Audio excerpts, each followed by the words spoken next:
Hello bachcho, let's see the question. The question says, according to universal law of gravitation, every object in this universe attracts every other object.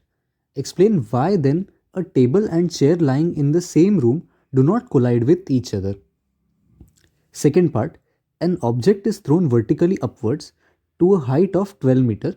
Calculate its number 1 velocity with which it was thrown upwards, time taken by the object to reach a height of 12 metre. तो पहले हम first question को देखेंगे, पर उससे पहले यहाँ हमारा लगता हुआ की कंसेप्ट डिस्कस कर लेते हैं।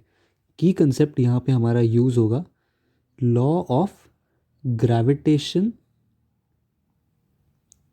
And kinematics. According to law of gravitation हमें पता है कि जो फोर्स है ग्रेविटेशनल फोर्स वो होता है F G is equal to G m1m2/r²। अभी ये जो फॉर्मूला है ये हमें यूनिवर्सल ग्रेविटेशनल फॉर्मूला है, किसी भी फोर्स को हम आइडेंटिफाई कर सकते हैं। पर यहाँ पे हमारे जो G है ना उसकी वैल्यू होती है 6.67 इंटू 10⁻⁻11।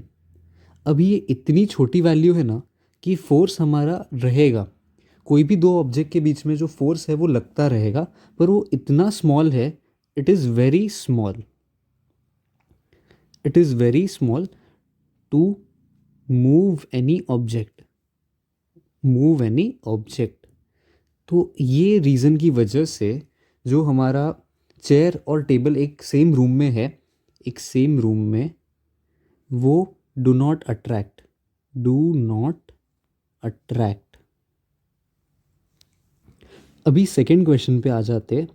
तो सेकेंड क्वेश्चन में हमें कहा है कि एक ऑब्जेक्ट को ऊपर की डायरेक्शन में 12 मीटर की हाइट पे फेंका, तो अभी उसकी हमें इनिशियल वेलोसिटी बतानी है। तो यहाँ पे काइनेमैटिक्स के थर्ड लॉ से हम निकाल सकते हैं v² - u² = 2as फॉर्मूला से हमारी इनिशियल वेलोसिटी। तो v तो है, ये फाइनल वेलोसिटी 0 होगी क्योंकि एक पॉइंट पे आने के बाद बॉल रुकेगा वो हाइट पे 12 मीटर की हाइट पे और फिर रिटर्न आएगा, तो v 0 हो जाएगा। तो 0 यहाँ पे है और ये माइनस u², तो u² हमें ढूंढना है which is equal to 2 times -10 into distance of 12 metre.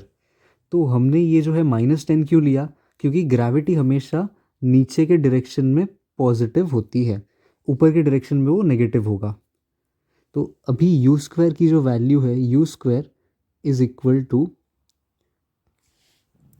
ये होगा √240। तो u² की वैल्यू आती है 15, u की वैल्यू आएगी 15.49 मीटर पर सेकेंड्स। अभी हमें फाइंड आउट करना है टाइम टेकन। तो टाइम टेकन के लिए हम फर्स्ट इक्वेशन यूज़ करेंगे, फर्स्ट इक्वेशन जो कि हमारा होता है v = u + a/t। यहाँ पे v की वैल्यू 0, u की वैल्यू हमें मिल चुकी है 15.49 प्लस a है जो हमारा वो है -10 और हमारा t। तो यहाँ से 15.49 इस साइड जाएगा तो माइनस डायरेक्शन में हो जाएगा, मतलब t is equal to 15.49 divide by 10 which is equal to 1.54 seconds. तो हमें हमारे तीनों आंसर मिल चुके। फर्स्ट का आंसर है ये अट्रैक्ट क्यों नहीं होंगे, क्योंकि जो एफ जी की वैल्यू है it is very small to move any object. Then second question में ए पार्ट का आंसर है u is equal to 15.49 metre per seconds, और टाइम की वैल्यू जो है वो t is equal to 1.54 seconds. Hope you understood it well. Best of luck. Thank you.